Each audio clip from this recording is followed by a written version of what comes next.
নমস্কার, অ্যাস্ট্রোচেক চ্যানেলে আসার জন্য সকলকে অসংখ্য ধন্যবাদ।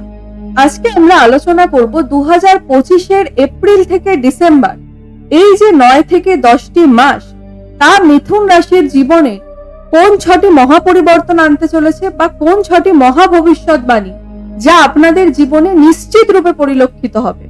অর্থাৎ এই যে গ্রহদের যে গোচর বা গ্রহদের যে পরিবর্তন, তার উপর ভিত্তি করে কিন্তু আমাদের জীবনের যে ঘটনা সেগুলি কিন্তু নির্ভর হয়ে থাকে। আর এই 2025 সালে আমরা কিন্তু 4টি বড় গ্রহকে রাশি পরিবর্তন করতে দেখতে পাবো। সেই 4টি বড় গ্রহ কোনগুলি? শনি, রাহু, কেতু এবং বৃহস্পতি।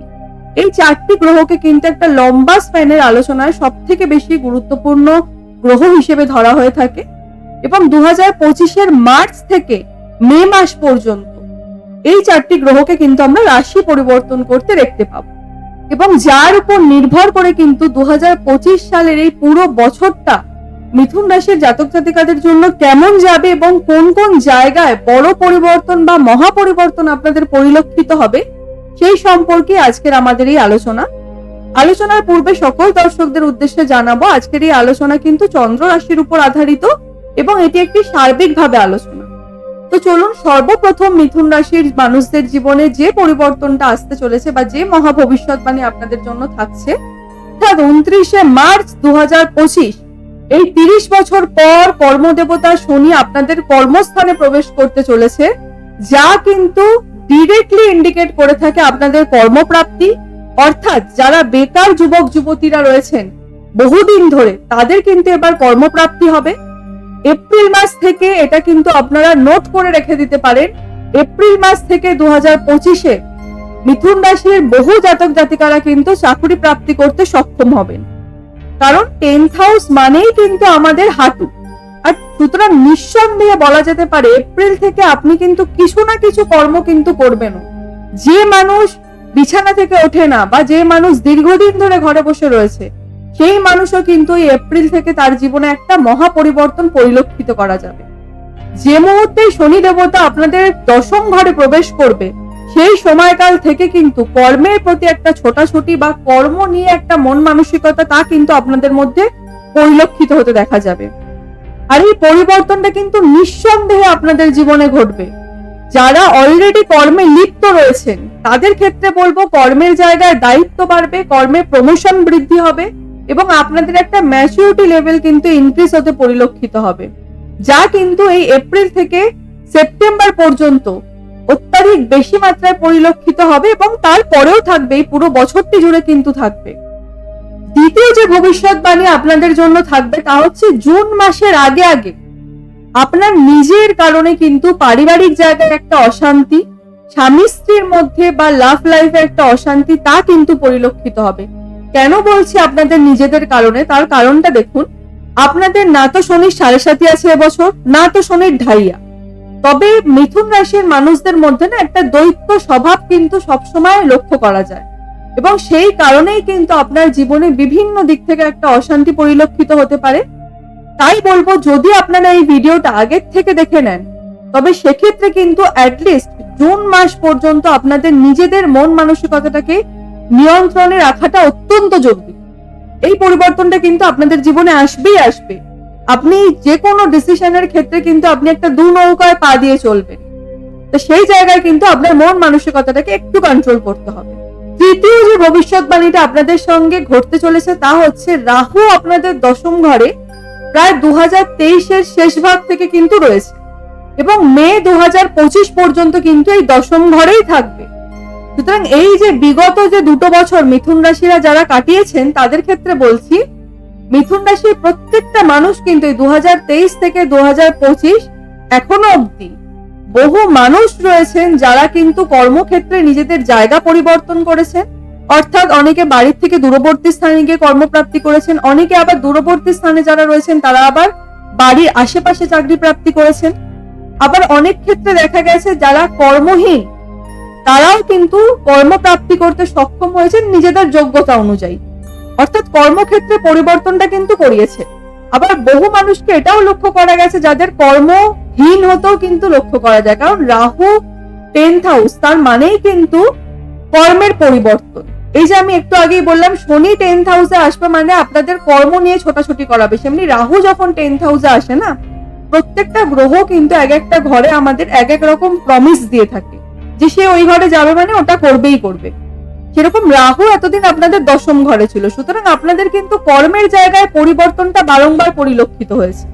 এই যে বিগত 2 বছরে আপনার মন মানসিকতা কিন্তু কর্মের জায়গায় থেকে কখনোই একভাবে ছিল না যে আপনি একটা জায়গায় থেমে থাকবেন, সেটা কিন্তু একদমই নয়। আর এই সময় রাহু যখন দশম ঘরে যায় না, কোনো মানুষের যখন কর্ম নিয়ে অত্যাধিক অহংকার তৈরি হয়ে যায়, তখন তার কি হয় না, তার কর্মটাই কিন্তু রাহু কেড়ে নেয়, অর্থাৎ কর্মহীন হয়ে যায় কিন্তু মানুষ। এই পরিবর্তনটা কিন্তু আশা করছি আপনারা বিগত 2 বছরে বহু মানুষ পরিলক্ষিত করেছেন, যাদের কর্মের জায়গাতে কিন্তু পরিবর্তন হয়েছে, কর্মের ডেজিগনেশন চেঞ্জ হয়েছে বা কর্মের লোকেশন চেঞ্জ হয়েছে। আপনাদের মধ্যেও যদি এরকম হয়ে থাকে তাহলে অবশ্যই কমেন্টের মাধ্যমে জানাবে। তবে আগামী যে দিন আপনাদের আসতে চলেছে 18th মে রাহু চলে আসবে আপনাদের 9th হাউসে প্রবেশ করবে।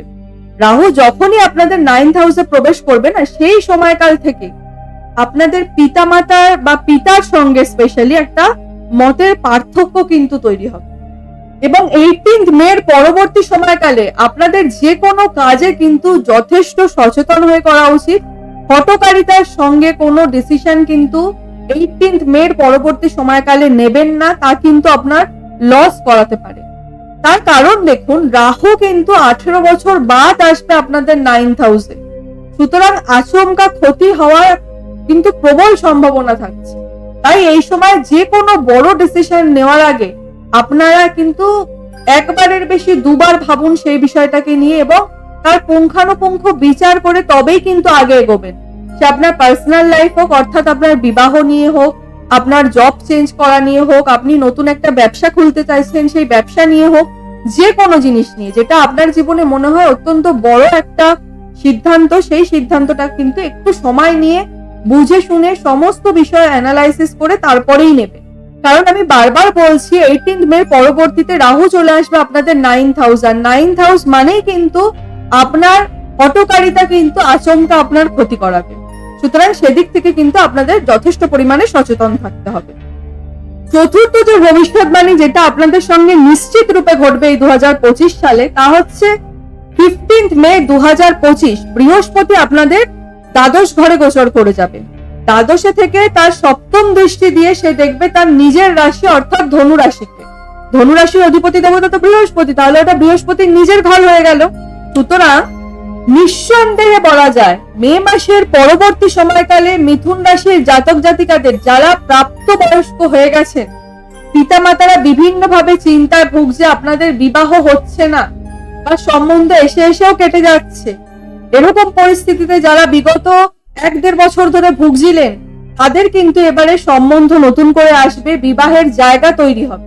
অর্থাৎ বিবাহ ক্ষেত্রটা যদি বলা হয় 15th মে পরবর্তী সময়কাল থেকে অত্যন্ত শুভ। এবছর ডিসেম্বর মাস পর্যন্ত মিথুন রাশির যে সমস্ত জাতক জাতিকারা বিবাহের জন্য চেষ্টা করছিলেন বিগত দিনে, তাদের ক্ষেত্রে কিন্তু বিবাহ 100% হবে, নতুন সম্বন্ধ এবছর আপনার আসবে। পঞ্চম যে ভবিষ্যৎবাণীটা আপনাদের জন্য থাকবে তা হলো বৃহস্পতি কিন্তু 12 বছর বাদ আপনাদের ফার্স্ট হাউসে আসছে, মানে আপনাদের জন্য কিন্তু এটা আশীর্বাদের থেকে কিছু কম নয়।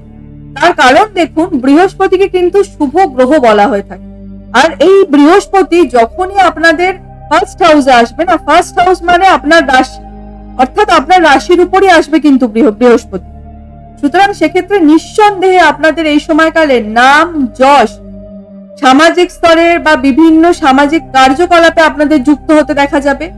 আপনাদের মধ্যে জ্ঞান বাড়বে, নম্রতা ভদ্রতা আসবে একটা ব্যবহারের মধ্যে, যেই পরিবর্তনটা কিন্তু অবশ্যই পরিলক্ষিত হবে। আর একটা যে সবচেয়ে বড় পরিবর্তন থাকছে সেটা হচ্ছে মিথুন রাশির যে সমস্ত জাতক জাতিকারা সন্তানহীন হয়ে রয়েছেন বহু বছর ধরে, সন্তান প্রাপ্তি আপনাদের হয় না, তাদের ক্ষেত্রে বলবো 15th মের পরবর্তীতে আগামী যে 1টি বছর অর্থাৎ 15th মে 2026 পর্যন্ত সন্তান প্রাপ্তির জন্য কিন্তু গ্রহদের অবস্থান অত্যন্ত ভালো থাকছে। এই সময়কালে যদি আপনি ফ্যামিলি প্ল্যানিং করতে চান, আপনি কিন্তু অবশ্যই করতে পারেন, সেক্ষেত্রে কিন্তু সাকসেসের হার যথেষ্ট বেশি মাত্রায় লক্ষিত হবে। এবং ষষ্ঠ বা অন্তিম যে ভবিষ্যৎবাণীটা আপনাদের জন্য থাকছে তা হলো কেতু আপনাদের 4th হাউস থেকে 18th মে গোচর করে চলে আসবে আপনাদের 3rd হাউসে। অর্থাৎ যে সমস্ত মিথুন রাশির জাতক জাতিকারা এতদিন ধরে মায়ের শরীর স্বাস্থ্য বা মায়ের কোনো কর্মে বাধা বা মায়ের বিভিন্ন সমস্যায় ভুগছিলেন, তাদের ক্ষেত্রে কিন্তু মায়ের শরীরের জায়গায় উন্নতি এবং মায়ের তরফ থেকে বিভিন্ন ভাবে কিন্তু একটা উন্নতি পরিলক্ষিত হবে। এছাড়া কেতু যখন আপনাদের থার্ড হাউসে গোচর করে যাবে না, এই সময়কালে যারা জমি জমা সংক্রান্ত কোনো ডিসিশন নিতে পারছিলেন না বা যাদের জমি বিক্রয় করতে পারছিলেন না বা জমি ক্রয় করতে পারছিলেন না, এই সমস্ত যারা ঝঞ্ঝাটে ভুগছিলেন, তাদের ক্ষেত্রে কিন্তু সেই জায়গাতে একটা সুরাহা হবে। আপনার জমি জমা সংক্রান্ত যে কোনো ডিলিংস থেকে কিন্তু আপনি মুক্ত হতে লক্ষ্য করা যাবে। কারণ কেতু এতদিন আপনাদের চতুর্থে ছিল, চতুর্থে কেতু মানেই কিন্তু জমি জমা এই সমস্ত ব্যাপারে বা মায়ের ব্যাপারে একটা বাধা সৃষ্টি করেছে। আর এখানে কিন্তু কেতু প্রায় বিগত 1.5 বছর ধরে ছিল, 1.5 বছর বাদ কেতু আসছে আপনাদের তৃতীয়। সুতরাং নিঃসন্দেহে বলা যেতে পারে এই সময়কালে আপনার যে কোনো পুরনো শখ আপনি পূরণ করতে পারবেন। যাদের মনে মনে আছে কি তাদের বাড়ি তৈরি করবেন বা বাড়ির রেনোভেশন করাবেন বা বাড়ির হয়তো যে কোনো কিছু বাড়ি সংক্রান্ত, জমি বাড়ি সংক্রান্ত যে কোনো কিছু, গাড়ি বা বাহন সংক্রান্ত কিছু, বা আপনি কোনো ঘরের জন্য কোনো লাক্সারিয়াস আইটেম ক্রয় করতে চাইছিলেন, ঘরে আপনি একটা ফ্রিজ চাইছিলেন, একটা এসি চাইছিলেন কিনতে, এতদিন ধরে আপনি কিনে উঠতে পারছিলেন না। আর এই যে পরিবর্তনটা, এটা কিন্তু আপনাদের এপ্রিল থেকে নভেম্বর ডিসেম্বরের আগে আগেই আপনারা কিন্তু ফুলফিল করে নেবেন। অর্থাৎ যারা জমি সংক্রান্ত কোনো কাজ করতে চাইছেন, আপনাদের দেখবেন এপ্রিল থেকে নভেম্বর এই কটি মাসের মধ্যে কিন্তু আপনার ফুলফিল হয়ে যাবে। আজকের মতো অনুষ্ঠানটি এই পর্যন্তই। অনুষ্ঠানটি কেমন লাগলো অবশ্যই কমেন্টের মাধ্যমে জানাবেন। সকলে সুস্থ থাকবেন, ভালো থাকবেন, সকলের মনস্কামনা পূর্ণ হোক, এ আশা রেখে আজকের এই অনুষ্ঠানটি এখানেই শেষ করলাম। ধন্যবাদ।